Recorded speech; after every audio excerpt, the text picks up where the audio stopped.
여러분은 예수님을 계속 만나고 계시죠?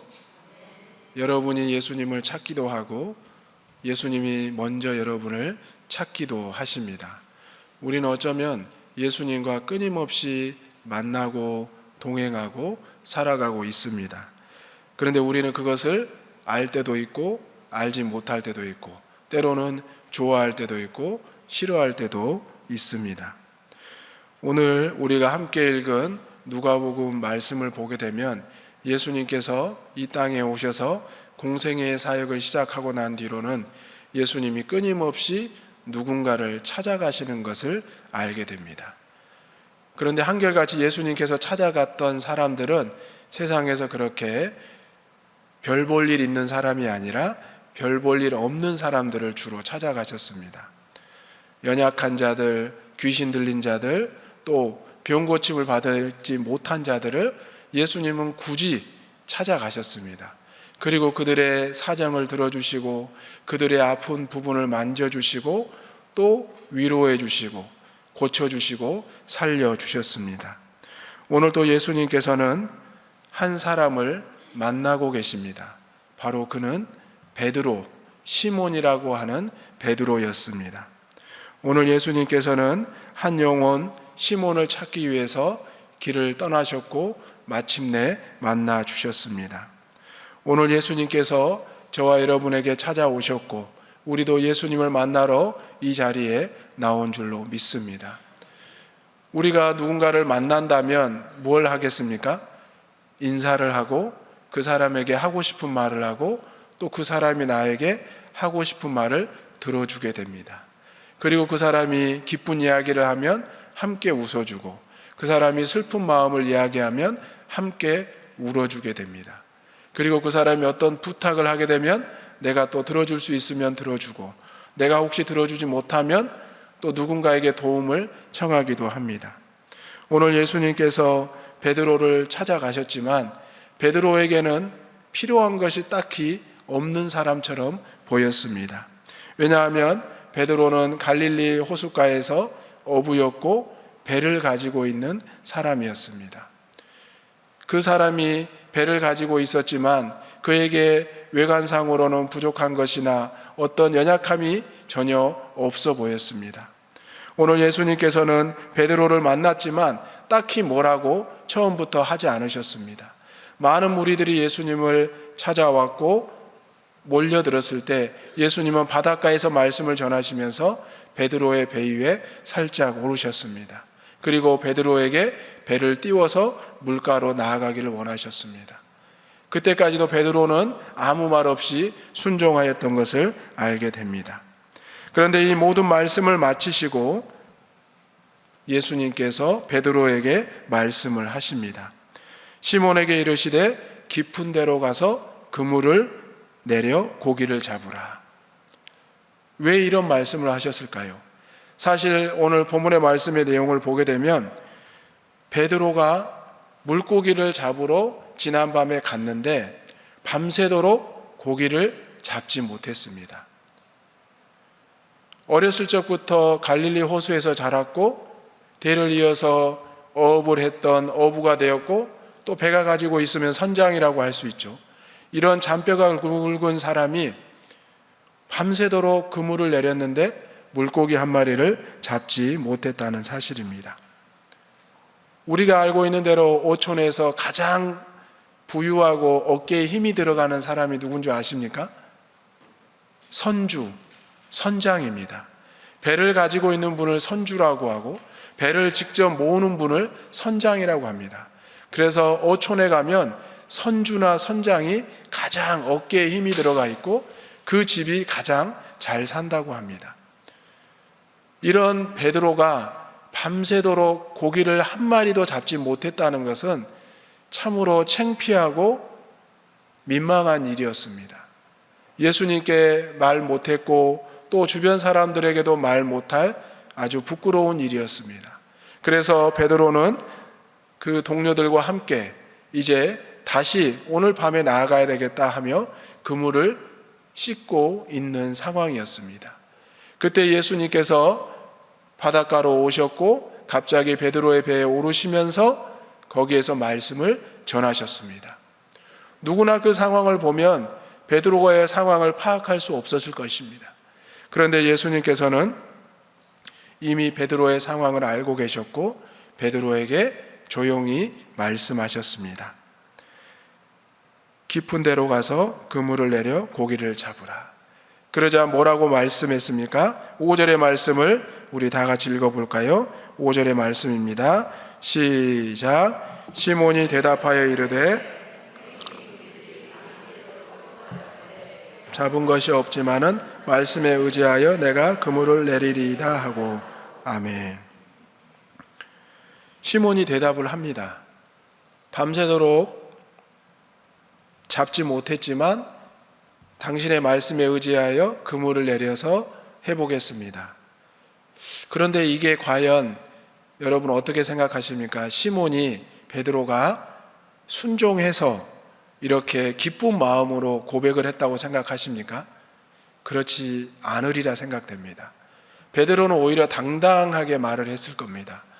당신이 누구인데 나에게 이런 말을 하십니까? 내가 시몬입니다. 내가 이 배의 선장이고 선주입니다. 하지만 당신이 그리 말을 해보니 지난밤에 한 마리도 못 잡았는데 내가 해보겠습니다. 이렇게까지 베드로가 대답을 했던 이유가 있습니다. 왜인지 아십니까? 수준이 있으시니까 아실 것 같은데요. 누가복음 4장 후반부에 보면 예수님께서 많은 병자들을 고치셨는데 4장 38절을 보면 예수님이 일어나서 회당에 나가사 시몬의 집에 들어가시니 시몬의 장모가 중한 열병을 앓고 있는지라 사람들이 그를 위하여 예수께 구하니 예수께서 가까이 서서 열병을 꾸짖으신데 병이 떠나고 여자가 곧 일어나 그들에게 수종드니라. 예수님께서 시몬의 장모님의 병을 고쳐줬다는 겁니다. 여러분, 사유에게 있어서 중요한 분이 누굽니까? 동서고금을 떠나서 장모님이 중요합니다. 물론 장인어른도 중요하지만 저도 이번에 우리 장모님께서 김치를 담그셔서 보내주셔가지고 먹었는데 참 맛있더라고요. 그런데 이 장모님이 심한 열병을 앓았습니다. 시몬의 장모가.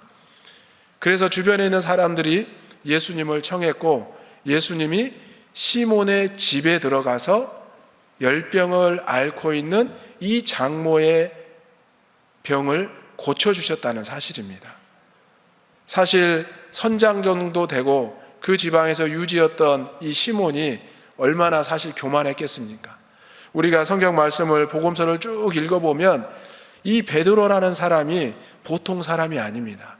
아주 고집이 세고 성격이 보통이 아닙니다. 예수님에 대해서도 복음 증거를 위해서 그가 최선을 다했지만 부인하기도 했었습니다. 하지만 부활하신 예수님을 만난 후에는 3번의 눈물 어린 고백을 하고 그가 십자가에 거꾸로 달려 순교했다는 이야기를 우리는 알고 있습니다. 이런 시몬에게 예수님을 향한 빚이 있었습니다. 바로 장모님의 병을 고쳐주신 겁니다. 그래서 베드로는 거절은 못하고 예수님이 그렇게 말씀하시니까 조근조근 대답을 하고 있는 겁니다. 그냥 순종한 게 아니라 감사합니다 예수님, 그런 방법이 있었네요, 제가 깊은 곳에 가서 얼른 그물을 내리겠습니다가 아니라 예수님 제가 지난밤에 다 해봤거든요. 여러분, 선장들이 가지고 있는 가장 큰 자산이 배 말고 뭔 줄 아십니까? 어디에 물고기가 잡히는지를 아는지 포인트입니다. 그래서 지금도 낚싯배를 운영하는 많은 선장님들이, 또 큰 배를 운영하는 선장님들이 아무에게도 공유하지 않는 보통 수첩들이 있더라고요. 수첩들, 그 비밀의 수첩 보면은 물고기가 나오는, 자기가 잡는 물고기가 나오는 포인트를 다 기록해 놓은 수첩이 있습니다. 베드로도 마찬가지죠. 갈릴리 호수 어느 부분에 가면 어떤 물고기가 얼마나 잡을 수 있다는 걸 알고 있었을 것입니다. 그런데 지난밤에는 완전히 공탕을 친 겁니다. 그런데 예수님께서 너무나 당연하게 단순하게 깊은 곳에 가서 그물을 내려라. 그리고 고기를 잡으라. 이렇게 말씀을 하시니까 베드로가 마음의 빚은 있는데 거절은 못하겠고 이렇게 조곤조곤 대답을 한 겁니다. 선생님, 우리들이 밤이 새도록 수고하였으되 잡은 것이 없지만은 말씀에 의지하여 내가 그물을 내리겠습니다. 이렇게 생각해 보니까 여러분, 앞뒤를 살펴보니까 베드로의 마음에 뭐가 있죠? 약간 이 꿍한 게 있죠. 거절은 못하겠고 하기는 해야 되겠고. 그런데 이런 상황이 저와 여러분에게 늘 주어진다는 사실입니다. 여러분 다 직업이 있으시죠? 생업이 있으시죠? 그 직업과 생업에 있어서 여러분 나름대로 전문가라고 자부하시죠? 전문가가 아닌데 그 생업을 하시고 있으면 상당히 위험합니다. 보통 내가 생업으로 직업으로 살아간다면 그 일에 대해서는 누구보다도 조금은 낫다고 생각을 하고 있습니다. 그런 베드로에게, 시몬에게, 저와 여러분에게 예수님께서 너무나 당연한 말씀을 하고 계신다는 거죠. 내가 계속 실패하고 안 되고 있는 이 상황에서 그래, 이렇게 해봐. 밤새도록 지난 하루 내내 그 일을 했는데 안 됐는데 예수님이 내가 어제 수십 번 수백 번 노력했던 것을 그렇게 다시 해봐 라고 말씀하셨을 때 여러분의 마음은 어떠시겠습니까? 예수님 농담하세요? 예수님 장난하지 마세요. 제가 어제 하루 종일 지난 한 주간 내내 1년 내내 했잖아요. 지금까지 안 됐는데 그 방법도 수없이 해봤죠.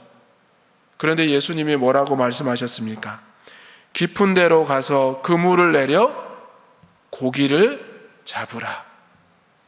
예수님께서는 시몬이 원하는 것을 알고 있었습니다. 예수님께서는 저와 여러분이 원하는 걸 알고 있습니다. 우리에게 뭐가 필요한지를 알고 계십니다. 믿으십니까? 아멘. 우리에게 뭔가 필요한지, 내가 뭘 원하는지 이미 주님은 알고 계시기 때문에 갈릴리 호수에 찾아오셨고 베드로의 배에 오르셨습니다. 어쩌면 베드로의 장모의 열병을 고쳐주신 것도 예수님의 빅피처, 큰 그림이었습니다. 오늘 예수님께서는 시몬에게 너무나 당연한 말씀을 하셨습니다. 그리고 시몬은 너무나 맹랑한 대답을 했습니다. 이런 상황으로 비추어 볼 때 예수님과 시몬의 관계는 지금 참 민망한, 거기 가운데 누군가 있다면 손발이 오그라들고 피하고 싶은 상황이었을 것입니다. 분명히 그 중간에 여러 사람들이 있었습니다. 결과는 어떻게 됐습니까? 베드로가 배를 타고 그물을 들고 나아가서 깊은 곳에 던졌습니다. 어떻게 됐습니까? 고기가 너무 많이 잡혀서 그물이 찢어지게 되었습니다. 그러자 호숫가에 또 한 척의 배가 있었는데 동업자라고 성경은 기록하고 있습니다. 그래서 야고보와 요한도 자신의 배를 가지고 와서 두 배의 고기를 그물을 가득 했고 배가 잠길 정도로 물고기를 잡게 되었습니다. 이것이 바로 하나님의 능력인 줄로 믿습니다. 내가 당연하게 했던 것, 내가 당연하게 가졌던 것, 이게 누가 주신 것입니까? 하나님이 주신 것입니다. 어느 순간부터 우리는 나의 능력, 내가 가질 수 있는 것이라 생각하고 외쳤지만 그게 아니었습니다. 나에게 주어진 건강, 나에게 주어진 생업, 나에게 주어진 자녀, 부모, 동료들, 이 모든 것이 하나님께서 주의 일을 하기 위해서 저와 여러분에게 주셨다는 것을 기억하시기를 바랍니다. 오늘 예수님께서는 시몬의 삶에 훅 들어오셨습니다. 세상 사람들에게 교만함과 자만함과 자신의 능력으로 늘 울타리를 쌓았던 시몬에게 예수님께서 가장 전공법으로 시몬의 삶에 들어오셨습니다. 그러자 시몬 베드로는 8절의 말씀에 이렇게 고백합니다. 8절의 말씀을 다 같이 읽어보겠습니다. 시작. 시몬 베드로가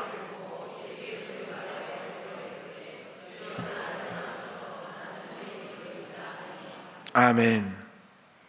시몬은 정말 쿨한 사람입니다. 그리고 성격이 정말 단순합니다. 자신에게 이런 놀라운 기적이, 장모의 열병이 고쳐진 것과 물고기를 잡는 기적이 벌어지자 그는 예수님 앞에 무릎을 꿇습니다. 그리고 자신이 죄인임을 고백합니다. 왜일까요? 예수님을 믿지 않았고 예수님을 마음속으로 조롱했기 때문입니다. 그러면서 내가 죄인이니 예수님은 나를 떠나십시오라고 고백합니다. 9절에 이는 자기 및 자기와 함께 있는 모든 사람이 고기 잡힌 것으로 말미암아 놀랐다. 이는 시몬 베드로에게 충격적인 사실이었습니다. 자기가 지금까지 배워왔던 것, 해왔던 것, 세상적으로 쌓아왔던 모든 것이 무너지는 순간이었습니다. 우리가 인생을 살아가다 보면 이런 경험을 종종 하게 됩니다. 여러분이 새벽마다 나와서 기도합니다. 주일마다 나와서 기도하고 예배합니다. 수요일마다 예배하고 기도합니다. 무엇을 위해서 기도하고 예배하십니까?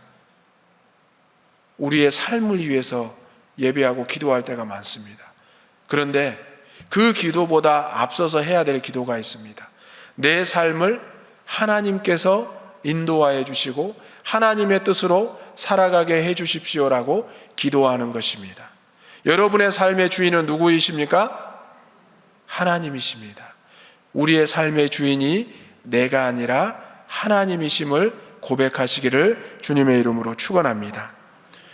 베드로가 예수님 앞에 무릎을 꿇었다는 것은 그 지역에 있어서 엄청난 이슈였고 사건이었을 것입니다.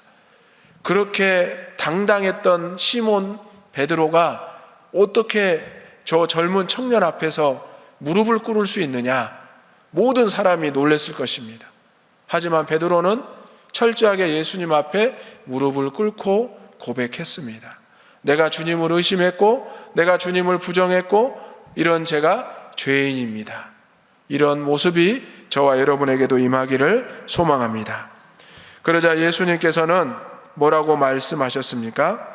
시몬에게 무서워하지 말라. 두려워하지 말라. 이제 너는 사람을 취하는 자가 되리라. 사람을 낚는 어부가 되리라. 저와 여러분도 이렇게 우리의 삶 가운데서 하나님의 음성, 주님의 음성을 듣기를 주님의 이름으로 축원합니다. 내가 이렇게 하나님의 음성을 듣기 위해서 우리는 어떻게 해야 되겠습니까? 오늘 베드로처럼 하나님 앞에 무릎 꿇고 하나님 앞에 두 손 들고 내 삶의 주인이 하나님이시고 내 배의 주인이 하나님이시고 내 인생의 주인이 아버지이심을 고백해야 된다는 사실입니다. 과연 베드로의 고백처럼 예수님의 권면처럼 베드로는 어떤 사람이 되었습니까?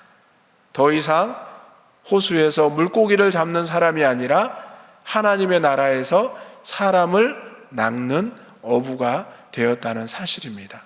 저와 여러분도 세상에 나아가면 말씀드렸듯이 직업을 가지고 있고 생업을 가지고 있습니다. 그리고 누군가를 만나게 됩니다. 우리가 지난 가을에 153 새생명 초청잔치를 했습니다. 여러분 구호가 생각나십니까? 일이 뭐죠? 아하, 다 잊어버리셨습니까? 한 영혼을 품고 오는 뭐죠? 예? 5번 기도하고 3은 뭐죠? 3번 만나자. 예, 목사님이 지금 안 계셔가지고 다행입니다. 네, 지금 목사님이 세미나에 끝나고 올라오고 계시는데 이 소식을 모르셔야 될 건데 다시 한번 해보겠습니다. 혹시 지금 들어오실 수도 있으니까 153 1 5 3 아멘. 예, 목사님 혹시 또 물어보실 수도 있으니까 여러분이 잘 기억하시기 바랍니다. 한 영혼을 품고 5번 기도하고 3번 만나자입니다.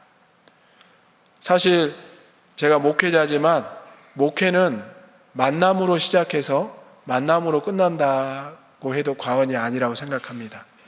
목회는 말로 하는 것이 아니라 또 목회는 계속 성도들과의 만남으로 있어야 가능하다고 생각합니다. 그래서 저는 성도님들을 만나는 걸 좋아합니다. 그래서 저희 아내가 가끔씩 당신은 참 만나는 걸 좋아한다 이렇게 이야기할 때가 있습니다. 청년부를 할 때도 좋아했고 또 어르신들 실버스쿨을 할 때도 좋아했고 또 교구를 맡아도 만나는 걸 좋아했습니다. 교육부서를 해도 만나는 걸 좋아했고요. 근데 이제 아까 방금 말했던 아내가 만나는 걸 참 좋아해는 아까 베드로가 했던 고백과 비슷합니다. 뭔 말인지 아시겠죠? 부연 설명을 안 하겠지만. 그런데 목회는 만나지 않고는 사실 이루어지지 않습니다. 결혼식에는 가야 되고요. 장례식에도 가야 되고 또 고통을 호소하는 병원에도 가야 되고 또 전화를 하다가 또 가야 됩니다. 그 길을 가다가 만나면 또 만나서 이야기를 해야 되고. 맞죠? 예. 만나주지 않는 목사님은 상상할 수도 없습니다. 만나주는 목사님, 찾아가는 목사님. 어쩌면 이게 가장 이 시대에 필요한 목사님이 아닌가 생각을 해 봅니다. 왜냐하면 예수님께서 그 삶을 이렇게 보여주셨기 때문입니다. 예수님께서 회당에 앉아서 성전에 앉아서 오는 사람에게만 복음을 전하고 말씀을 증거해 주시고 병 고침을 허락하셨습니까? 아닙니다. 예수님은 삶의 곳곳에 찾아가셨습니다. 산속이든지 바다이든지 이방의 땅이든지 또 병자들, 문둥병자에게까지 찾아가셨습니다. 오늘 저와 여러분에게도 마찬가지입니다. 여러분도 성전에만 머물러 있지 마시고 세상으로 흩어져서 나아가시기를 간절히 소망합니다. 우리는 예수님을 따르는 제자라고 고백합니다. 그렇다면 예수님처럼 살아가셔야죠. 예수님처럼 실천하셔야죠. 성전에 와서 아는 성도들끼리만 인사하고 아는 성도들끼리만 서로 중보기도 해주고 아는 장로님, 권사님들 아는 아무개만 위해서 기도할 것이 아니라 세상에 나아가서 믿지 않은 사람들, 다른 종교의 사람들, 죽어가는 사람들, 아파하고 신음하는 사람들, 길가에서 쓰러져 있는 사람들을 위해서 우리가 손을 내밀고 기도해야 되지 않겠습니까? 이게 바로 예수님의 복음의 사역의 모습이었고 예수님의 삶의 전체였습니다. 오늘 우리가 너무나 교회 안에서의 신앙을 강조하고 중요하다 보니 교회 밖의 삶에 대해서 너무 이중적으로 살아가는 모습이 많이 보여지고 있습니다. 목회자부터 시작해서 중직자들에게 그런 모습이 많이 나타나고 있습니다. 우리가 이 모든 모습을 오늘 본문의 말씀을 통해서 회개하고 돌이키기를 소망합니다. 이제 육신의 삶을 뒤로하고 예수님을 따르는 시몬의 삶이 되기를 주님의 이름으로 축원합니다. 내 삶에 찾아오신 주님, 내 삶을 변화시킨 주신 주님, 나를 만나주신 주님, 이 은혜를 가지고 여러분의 삶으로 돌아가시는 저와 여러분이 되시기를 주님의 이름으로 축원합니다. 아멘. 오늘 주신 말씀을 생각하시면서 찬송가 449장 부르시겠습니다.